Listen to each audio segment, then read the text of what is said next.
About Peace 104.3 FM Sunni Ghana this year. Yamamu nyina jo esai momakwa bebiemba enwure no nsia kase eboso na ye kai wo se ensem no benye bietie wo okay 101.7 FM and afi neat 100.9 ye nyina no ye wo Ship House Abeka Junction na kopie mu e wa Asante Mantemu a eye hello 101.5 FM so stations bebro wo ha e na samri omo afansemi a omo eto apetie na ensem no de bedi mu akotene bi ene se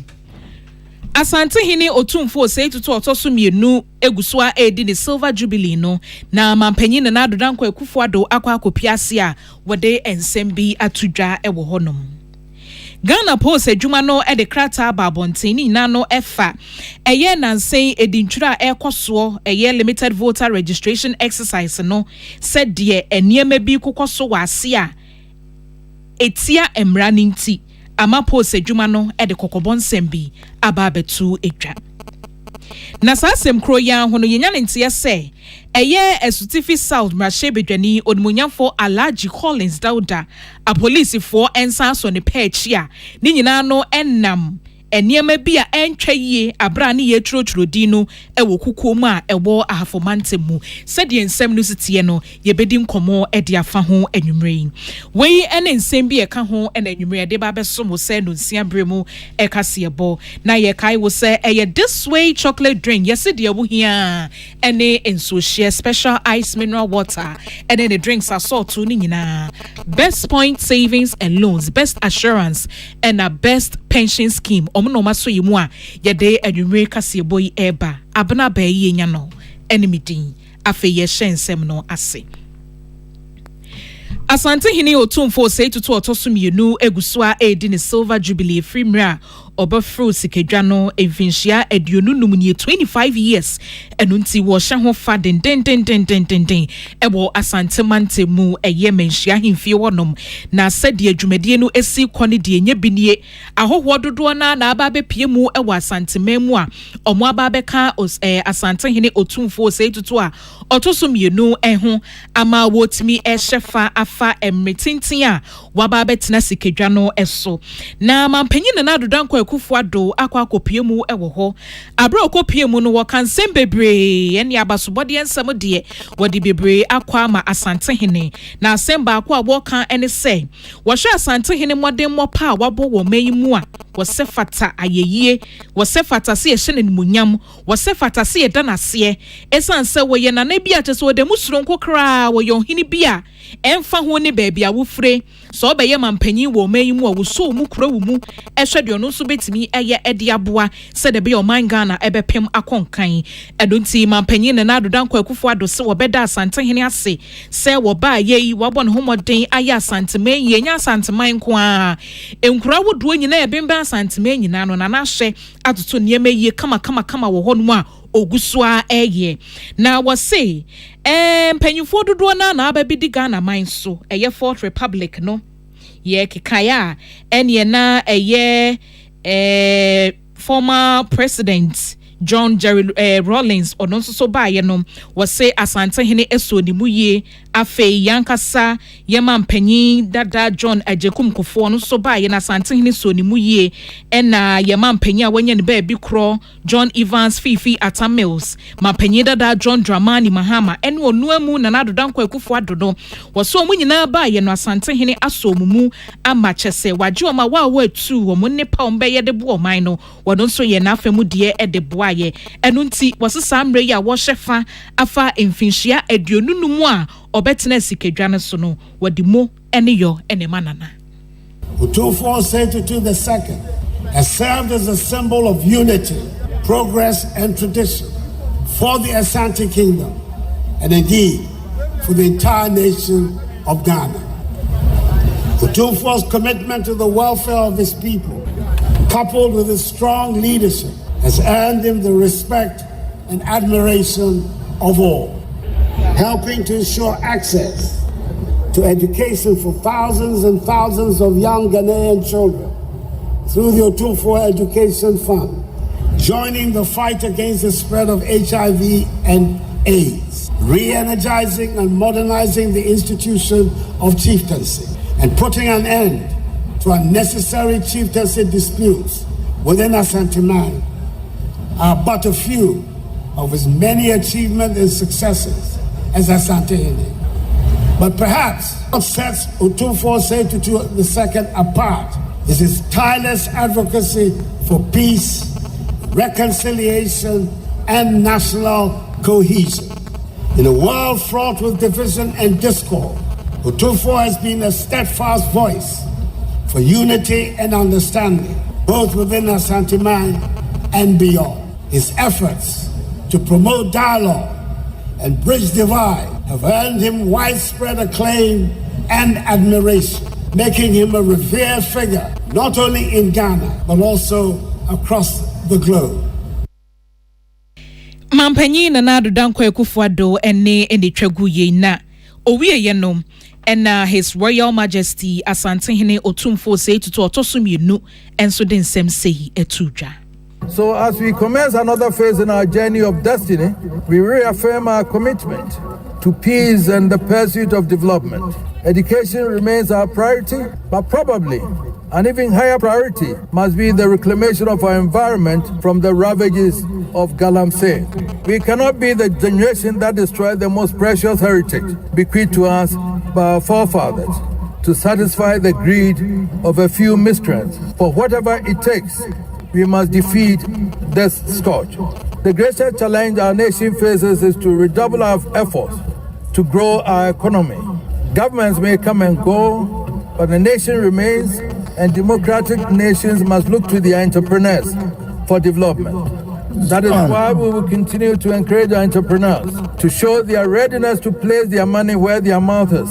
and invest more in the country of their birth. This year is another election year. Our political leaders are already on the campaign trail, and there's yet many months of intense and combative campaigning ahead. After all our past experiences, I remain sanguine that our democracy is safe. Nonetheless, we need to remind ourselves that we cannot take things for granted. We must be alert to avoid anything that has the potential to derail the electoral process. Any His Royal Majesty Asantehene Otumfuo say tutua otosu mienu na yamane bofo empanyimfo Samson Kenya meche ene otobrosie kwadwobuadu ene boasa ensemia no edebaye. Na Ghana Police ejumekuo no edekrata ababonten yenyina yenim se abatuo komisa ahyase churochuro din womo a bibinti omudi ntimi anko abatuo ngumanim ena afensuso no womo a afei no menya mfinhia no edunwotwe ye de omunyina din ekwa abatuo ngumanim se de be ya afiwe no omunyina betimi enya akwanya ato aba na we na ama Police ejuma no edekrata ababonten no mo se se de edi ntro no esi kono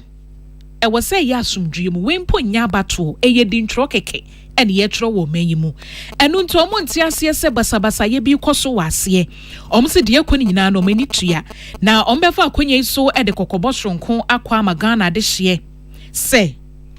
hwa no obi ankwa ankoye bibia de basabasa ye bia ebeba ewe di ntro na ekoso no se wonimu se wudin wa abato nwumanimu dada ensi ho wonye mfinhia no edun wotwe a ensi ho ena afen so obi asom anaso obi abopa eno so no ene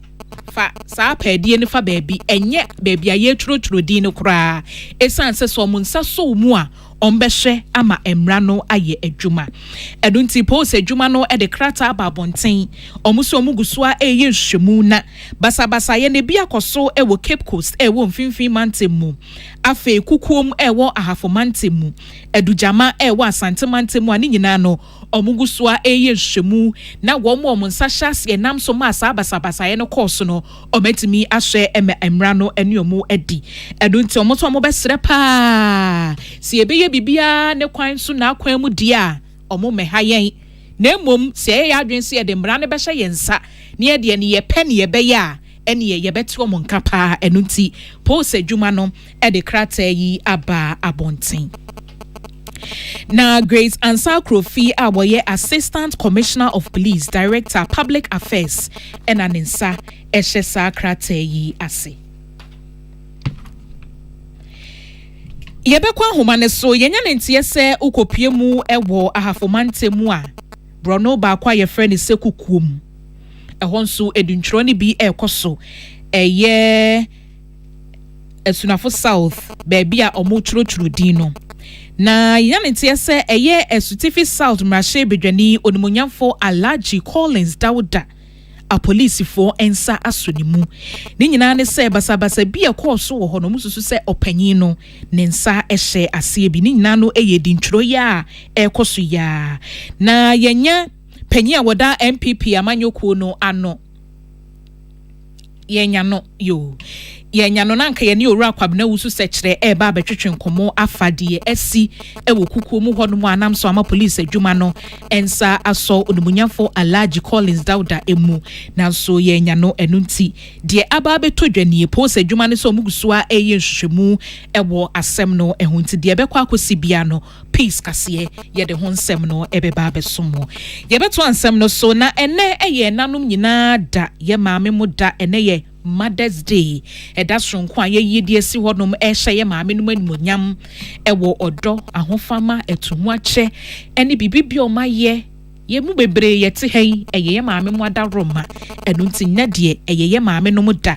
we na anam so ama kane Ghana ba panyi Lodina Mahama ede ensembi akwama enanom ene maamefo mu wo Ghana hanom nyina na wose ene no de woka kire mu nyina ne se Nyankopon enhyira wo mo Nyankopon ento wo nkwannem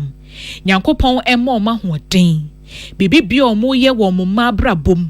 bibibi o mo ye de aboa ma o man Ghana etumpon so mo ya abatan o mo bua enye se bi o mabusuafo ho nko ano mo dwena so mo san adwe o man ne ho no wo besre Nyankopon enhyira ede ama enanom ene maamefo nyina ewo man Ghana mu wo se ye nananom nyina ebi bekwa ama wo mo afei enuama eko emama so obi bia se wo ye obanko a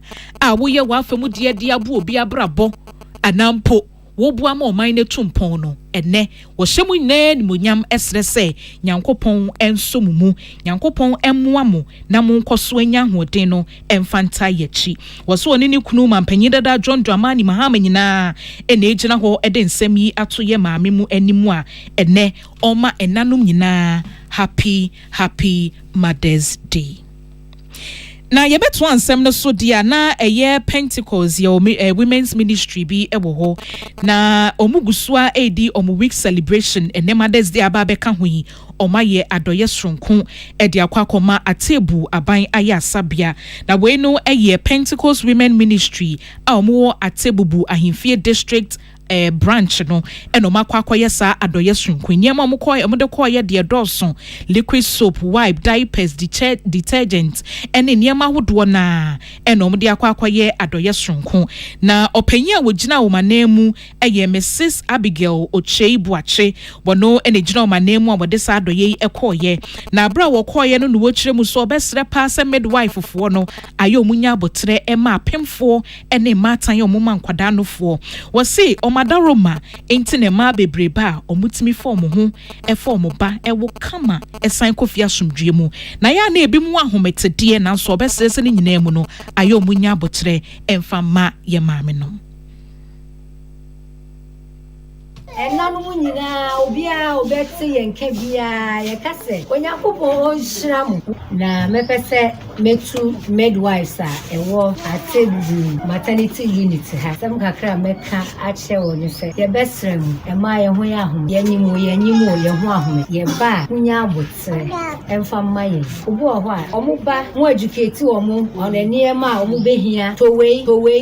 onto obekọ bayire boda onto edu so a obeba no mpamochew omuba munya abotre emfama wo midwives amotwe ma esi apemfo so munyai no amu ye obi ye operation no oba na mo dress wound na mo wipe plaster ni say hu na nipa na kuma yesre mo ba monye ne kakra Any a year penye wajinamu Emma Church of Pentecost Women Ministry dear war at Tebubu Ahimfie District Branch Mrs. Abigail Ochebuache na Madam Esinam Joyce wono enejina ya sabiano anemu ejenieme abra wadena dosisem etudwa no so obeda eye Pentecost Emma kuono obedo masepa so mababa ye adoye sronko ediama womu a sese omo awa form ho aform ma ena afenso womu afe na ye baba Joma was in Yama no de baye no aba emrepem na omubehwe e de aye eniema esefatanso na mesobe jina Atebubu Municipal Hospital ya maternity in charge is nyina nem ene hospital ni nyina nem akaseba ma nyame onhyiram bebre fa maye e de amaye eye ni so bebre Sadia China Sakoko bonus a radio station in the municipal hospital essay at the massive way in Mishamo. Now Antonio super so any a year Madam Esinam Joyce wono enejina eye Atebubu abanya sabiano anemu ejenieme ya Church of Pentecost emekuno ekoye adoye edema wo na yensentro ni kwabna menu enebo amaniboyi edebaye Executive Director Emma Ejam Children Home Ewa Hunter West Atoyamantemu Omusan Eshe Secondita Catholic Diocese no ano Reverend Sister Mary Gladys Boache na wadin sembi atudwa was say e was here hwenkwada enkwada wo mayimu no money o mind dachi ni titru ni womu a omu eye nyanka womu asebe omu ni obia no mo ne namba kire bakire wose obesre pa se yenti ani hwe san kwada no esan se omu ni oman no edachi wose se wo children homes ahodo bebre ni mu a utimu sen kwada na ewo honom no se wo beti wani ahwe kwada ne part mu sen nipa bebre ewo mumu enu nto so obesre pa se emwa bia ye betimi di aboa san kwada no aye ayenye ya nyame adom yensem wo bie ena afen so aban panyufo nyina wo so obesre sen kwada ewo children's home no yenti ani enhwe omo se de be ya omunwane emma bonten emma me jonkin kwaye niema bia ensem fata wose brano bia no se e bia emwa kakra bi kura na abetimi a se ya atade mpo na ade bekọ ana mpaboa bi na wo ana se sika kitue bo se kitue bi enso ni nyina na yenhwe se nkwada e wo honom no ye betimi ede akwa ye omo adoye na aboama ye man no so etu empon na Reverend Sister Mary Gladys Boache din nsem yi etudwa abra Ghana Black Queens eye Hapo Jerusalem Katamon FC player Janet Edri ekoye adoye sonko edema enkwada omo Ejam Children Home na wade niema bi tse emu Gary Tom Brown mackerel sardine anono die niema bebre ensuo ne bo no sum sika bebre eno de koye adoye ema mami edin semi etudwa see a tea and it shares some of because some of friends and show more eventually end up their lives in the street, and then most of them become armed robbers, and they will not go to attack their families. You and I are in trouble. It's so sad that a boy of maybe 14 years holding a gun pointing to his father or mother. This is where you need to help them. Otherwise, the intellectual or the intellect that they have, they may end it instead of using it positively, negatively. It's going to affect you and I. So you and I ought and must help these children. Our main challenge is education, because I told you that the money that the Dutch Foundation used to give us before 2017 has reduced it drastically, and we need help, support. Sister Mary Gladys Boache wono ene ye kwanche for penya Ejam Children Home no wada no ewo Ahanta West no kasa wiye no ena osan ede to aso biem se ade ba ko e ha omo pa eye nkoda no ngumasua wose sesi a wo ka se emu aduonu mienu 22 ena omo wosua pan mu omo gentete na nso so no omedidie mu no aya na eden wose omo so enkwala ne da scholarship so de na nso omedidie mu eden pa esan se sikasem ho aye na wo man mu to obesre se wo mo nsem obie no emekọ omomoa. Most of the people pay for the admission fee, but apart from that, after the admission, it becomes another challenge for us. But sometimes it's so sad that with a very intellectual, very brilliant child will be staying in the home without learning anything. In fact, we have made that our mind, and we are praying that if you want to learn a skill for Ejam children, so we want to send you to technical school, and then, education to broaden your mind. The Asian children, so our main challenge is education. Because of the economy too, donation don't come as it used to come before. So you even thank God. Another challenge is you see when the babies come, we get baby because they are not on breastfeeding. If you don't feed them well with the proper food, they end up become malnourished. So when we get babies, you spend. But we thank God that whenever they come, the Lord help us to get something.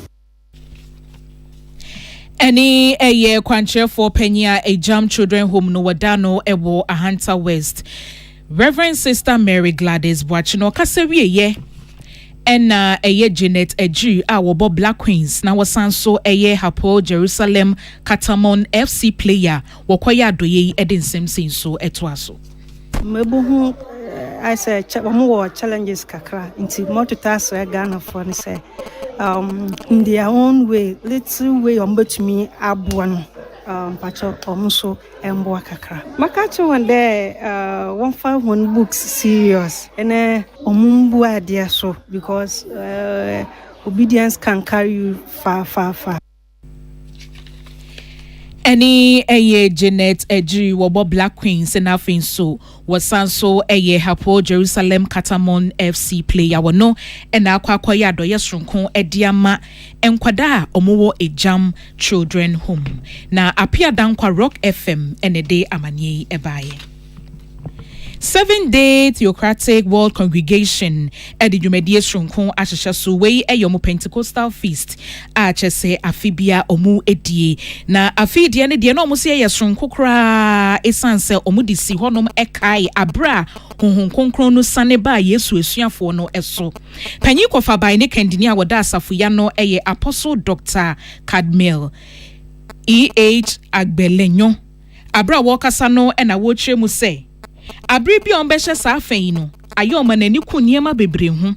opese e Christopher hu no say nyame asem na ekura ye no enipa bebre wom ena eye honhon konkron no so na kyerɛkyerɛ enipa e wotworo konkron no emu enu nti se ekura wa e wo so hu no se abribia no obesre nyankopɔn so obema honhon konkron no na watimi akyerɛkyerɛ se de beya se wo kemu asem a enkoye se o ka de ewunim na emom de honhon konkron no e kyerɛ wa eno eye no kuretro do enye no nko a abro mo hyefen so omo edan omo newspaper bia say so omo dia ba bonten omato ne din said the voice of theocracy no so eba be kyerɛkyerɛ eniema bebre afratro konkon ne ho na afen so adi ye ni niema bebre said be betimi aboama Kristo som no afa ne ntama pa efra yentie ensɛm asofo panyi de to dwa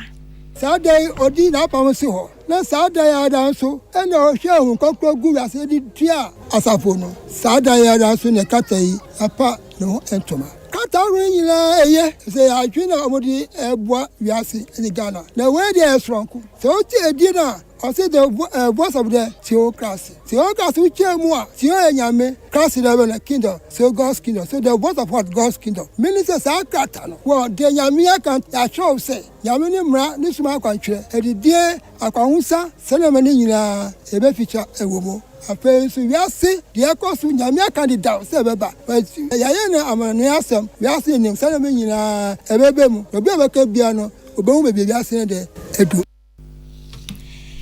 Any a year Apostle Dr. Cadmiel E.H. Agbalenyo wano and a year penyikofa by Nikendinia 7-day Theocratic World Congregation no wadano na Elizabeth Ejin and a buan semiano edibaye. Okopiemu ewo mfantimanya eye penya woye titine nima NPP amanyoko no eye ora Nathaniel Owusu openyi dia to emebu na wo mfantimanya nyina enim se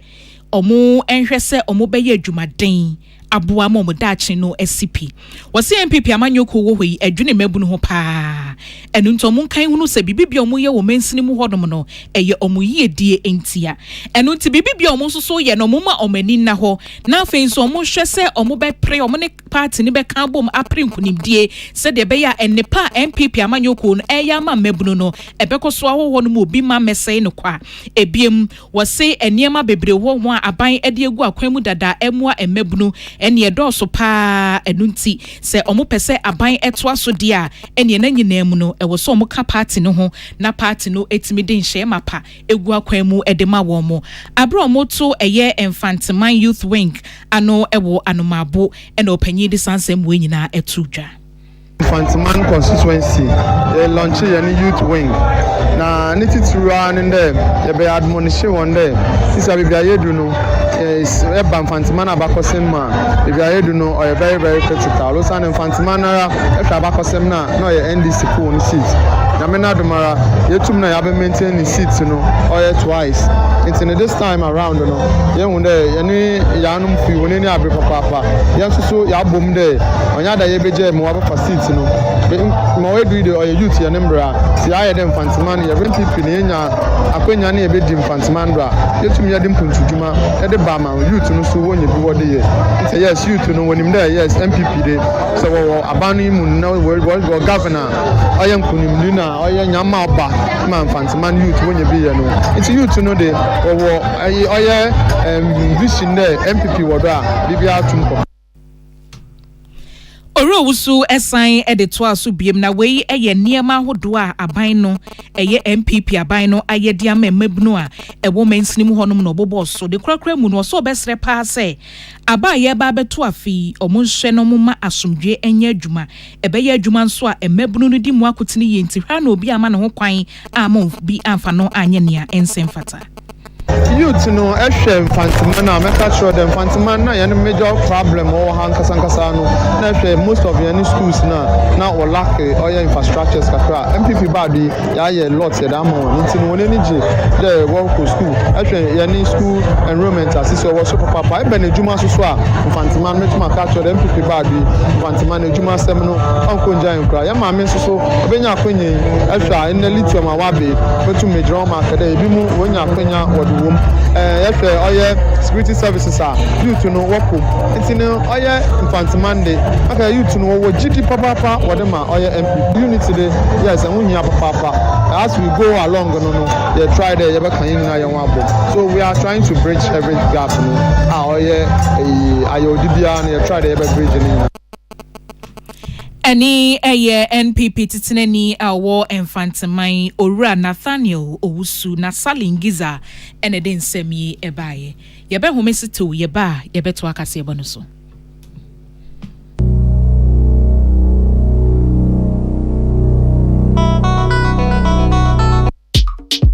Limited voters registration exercise 2024 Limited voters registration exercise 2024 Electoral Commission is making preparations for a limited voters registration exercise from Tuesday 7th May to Monday 27th May 2024 to enable citizens who have turned 18 years or persons who could not register in the previous registration exercise to visit their district offices of the Commission, selected electoral areas and public universities to register to vote in the upcoming presidential and parliamentary elections on December 7th, 2024. For inclusion in Ghana's voters register, you need to present your Ghana card or a valid passport and residential digital address. However, applicants who do not have any of the aforementioned documents are required to bring 2 people who are already registered voters to guarantee their registration. Replacement of lost voter ID cards, application for transfer of votes, and application for proxy voting will start from Thursday 30th May and end on Friday 14 June 2024. Please be informed that it is a criminal offense for a guarantor to guarantee for more than 10 people during the registration period. Persons who violate this will be prosecuted. The voters' registration exercise is part of efforts to ensure free, fair, credible, transparent, and peaceful elections in Ghana. Register to vote. Your vote is your future. Register to vote. Your vote is your future. Moba bien fili nije wa batanyomo. Mauma mieni nji wo mebusumi yimo. Shoppe ewo Melcom. Nenya 20% discount weekendi. Esa Mother's Day nije mra e baswo nti. Efre fiada 10th May. Ekosi kwesiada 12th May 2024 ya. Ye mawu nipa bebre ewo Mother's Day. Ma, ye da se uchusu Melcom. Da, you are invited. Echeshe kakra wo ho. Melcom. Via ya Ghana nyine dija.